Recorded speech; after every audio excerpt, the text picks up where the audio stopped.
હું એક વૃદ્ધ માણસને મળ્યો જે એના અંતિમ ક્ષણો જીવી રહ્યા હતા.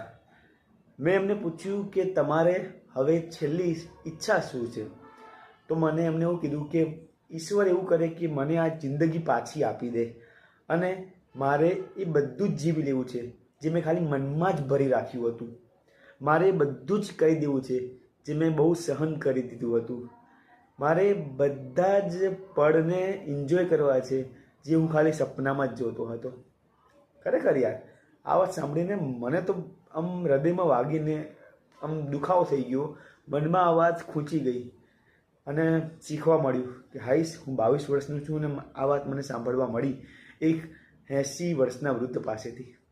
ભગવાન કરે તમે પણ આ વાત સમજી જાઓ, જેટલા જલ્દી એટલું વધુ સારું છે. બાકી હાય હાય કરશો તો જલ્દી આ દુનિયાથી જાય જશે. એટલે મહેનત તો કરવાની જ છે આપણે, પરંતુ એન્જોય પણ એટલું જ કરવાનું છે. બીજું કંઈ નહીં કહું. Love you all. ખુશ રહો, આનંદિત રહો, હંમેશા વર્તમાનને માણતા રહો અને લોકોને આનંદ આપો જો એ લઈ શકે તો. બાકી લવ યુ ઓલ.